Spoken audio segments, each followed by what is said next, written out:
Alright, we just put Neon in his new tank.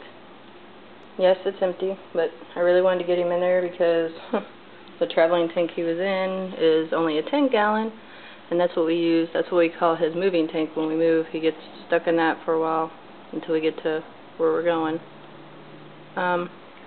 You know, we've been moving quite a long time, and he does really well with the moves. I mean, he's had certain issues come up, and he does really well with different temperatures, different things, and right now it looks like he's trying to bite at the little bubbles he sees.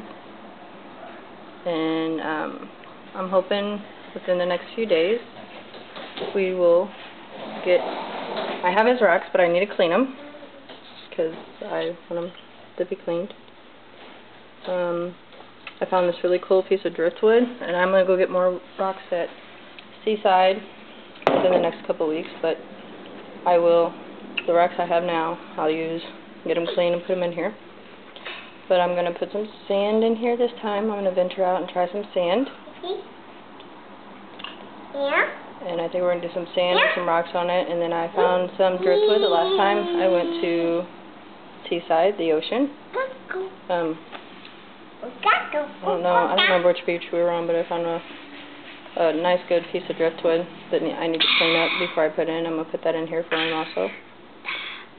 Neon. No, you do regular it here. It used to be this one, as you guys know, which was that corner tank, which was pretty huge anyway. I mean, it's not for him, obviously. Just the shape of it, by the time I got just like one decoration in his ramp, and it took up way too much room and really didn't leave him a lot of room at all. And so that's why I wanted to get him a wider. Now I did just get this one on sale for $1 per gallon, so it's a 40-gallon. Sorry, my kid is screaming. She loves Neon. She's with her little butt hanging out. I didn't realize her butt was hanging out. Sorry. Anyways, and so this is a 40-gallon breeder tank, and I do know that this isn't big enough for him, like the size he should need.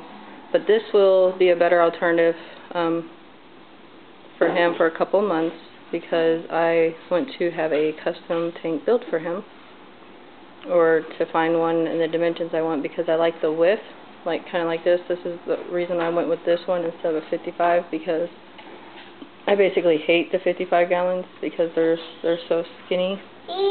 They're deeper, but they're skinnier, and for me, moving wise and just for him as a turtle being wide, I prefer the width versus the depth. So, and this is his new back tube platform, which I've had since my last video of updating that last tank, but it would never fit in that other tank. So I've been hanging on to it because I really liked it, and I'm hoping it'll work good for him. I somehow lost 2 suction cups to it though, so I'm hoping I can go find suction cups. So this is actually the first time he's ever even seen this ramp also. And yes, I know we need something on the top. I'm actually going to build a whole canopy, I think, and a stand for this, because eventually I want to sell it to help pay for his custom-made tank. So I want to build him a tank right now. He's on this stand, which is, sorry, I don't think my kids know what clothes are, but I always run around there in the right. So he's on this stand right now, which is the stand I'm actually selling with the triangle tank, because it's a triangle stand. So this one hangs off of it on the sides and everything. So basically this is just to say we're in the beginning. We finally did at least put him in, because the poor guy couldn't, he was sick of that little 10-gallon, obviously. And so he's loving this swimming already. You could see him. Good. He's in heaven. He's loving that.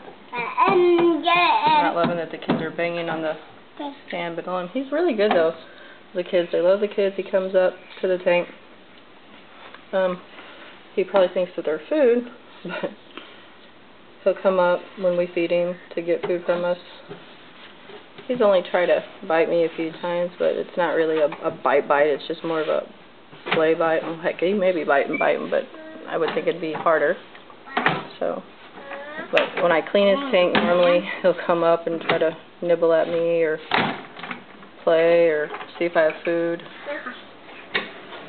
So, okay, I'm just stretching out. He's loving that. He hasn't been able to stretch out in a while. This move actually took a little bit longer than planned because our housing wasn't ready, and so he's kind of stuck in that 10-gallon a lot longer than I wanted him to, but he's a survivor, man. He survives it all. As long as we take him with him, I think he's good. He doesn't care about anything else because he knows eventually he'll get his housing back. So, but that should be long enough, and I'll update it some more when we start putting some stuff in. I go get the sand, and I'll clean up his rocks and the driftwood hopefully tonight and get the other videos put in. So this is it. That's him in his new tank. He's got all the fresh bubble things in there, so it's kind of hard to look at him. And he's a lot bigger than the last video. This video is actually just the shell length. He's 6.5 inches long, just the shell. So, alright. Thanks for watching.